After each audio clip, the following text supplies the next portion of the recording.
चलो देखो एक्सरसाइज 13.8 सवाल नंबर 9 बोला लोहे के 27 ठोस गोलों को पिघलाकर जिनमें से प्रत्येक की त्रिज्या r और पृष्ठीय क्षेत्रफल s है एक बड़ा गोला बनाया गया।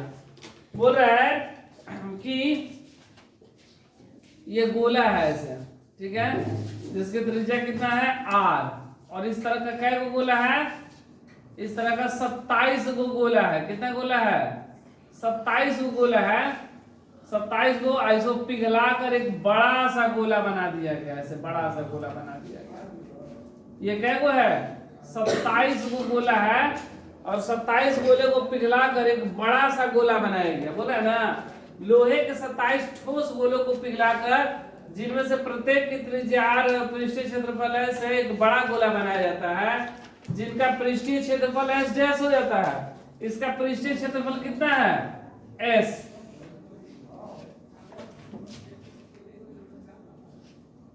पृष्ठीय क्षेत्रफल s है और जब पिघला कर बनाया गया तो इसका पृष्ठीय क्षेत्रफल कितना आ गया?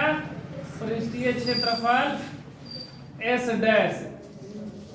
तो बोल रहा है जिसका पृष्ठीय क्षेत्रफल s डैश ज्ञात कीजिए नए गोले की त्रिज्या। ये जो नया गोला बना है, ये जो गोला बना ना बड़ा सा, इसका त्रिज्या क्या मान क्या होगा ये पूछा रहा है, ठीक है। तो जब पिघला कर बनाया गया मतलब इसका आयतन और उसका आयतन दोनों का आयतन क्या होगा? बराबर होगा, ठीक है। देखो 27 छोटे ठोस गोल लोहे के गोले ना, लोहे के गोलों को पिघला कर एक बड़ा ठोस लोहे का गोला बनाया जाता है। गोला बनाया जाता है, इसलिए 27 ठोस लोहे का आयतन बराबर बड़े ठोस लोहे के आयतन, ये दोनों क्या होगा? आपस में बराबर होगा, क्योंकि 27 को पिघला कर एक बड़ा सा बनाएगा मतलब दोनों का आयतन क्या होगा? बिल्कुल बराबर होगा। और 27 गुणे लोहा का आयतन कितना? गोले का आयतन 4/3 पाई r क्यू होता है ना। और यहाँ पर बोला गया त्रिज्या r है ही, यहाँ पर 4/3 पाई और यहाँ पर बड़ा r मान ले रहे हैं। कितना? बड़ा r, क्योंकि बड़ा गोला बनाया गया मतलब बड़ा r। और नहीं तो सिर्फ त्रिज्या ही लिख सकते हैं, त्रिज्या के पावर 3, ठीक है ना। 4/3 पाई त्रिज्या के पावर 3 और यहाँ पर r दिया गया इसलिए r लिखेंगे। बोले जिसमें प्रत्येक की त्रिज्या r है। अब हमको इस त्रिज्या का मान ज्ञात करना है, ठीक है।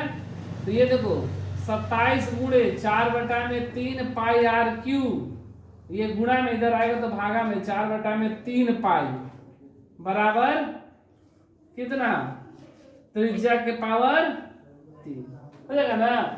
4/3 से 4/3 पाई से पाई कैंसिल, क्या बचा? 27 r के पावर 3 बराबर त्रिज्या के पावर 3। हमसे त्रिज्या पूछा गया ना कि त्रिज्या क्या होगा, तो ये घन में इधर आएगा तो ये क्यू में इधर आएगा तो घन में हो जाएगा 27 r के पावर 3। 27 को बाहर निकालेंगे तो कितना हो जाएगा? 27 का 3 होता है ना, 3 का 9। देखो इसको ऐसे भी लिख सकते हैं, 27 को 3 गुणे 3 गुणे 3 और r के पावर 3 मतलब 3 गो r और 3 को 3 के बदले 1 3 और 3 को r के बदले 3r। तो त्रिज्या का मान मेरा कितना आया? 3r। बड़े त्रिज्या का मान 3r। तो ये हमसे बड़ा त्रिज्या पहला का बोला था कि नए गोले का त्रिज्या r डैश, नए गोले की त्रिज्या r डैश कितना होगा? 3r। इसको हम लोग आर डैश भी लिख सकते हैं, आर डैश यहाँ पर बोला था। ठीक है, पहला बन गया ना। अब दूसरा बोल रहा है ना, और एस डैश, अगर इसका हम लोग पृष्ठीय क्षेत्रफल निकालेंगे तो क्या होगा। तो सबसे पहले अनुपात बोला गया है, 27 गोले का पृष्ठीय क्षेत्रफल, 27 गोले का पृष्ठीय क्षेत्रफल बटा में बड़े गोले का पृष्ठीय क्षेत्रफल। पृष्ठीय क्षेत्रफल, पृष्ठीय क्षेत्रफल क्या होता है, 4 पाई आर स्क्वायर, ये ना होता है। तो 27 है तो 27 गुणे 4 पाई आर स्क्वायर, और यहाँ पे कितना होगा 4 पाई, और आर का मान कितना 3r का स्क्वायर। 4 से 4 कैंसिल, पाई से पाई कैंसिल, 27 आर स्क्वायर बराबर 3 का 9 आर स्क्वायर, आर स्क्वायर से आर स्क्वायर कैंसिल, 27 बटा में 9, ये भी कटेगा क्या, 2 3 27 ना, 9 कम 9 9 3 27, कितना बचा 3 बटा में 1, मतलब 3 अनुपात 1 आंसर मिला लेगा आंसर।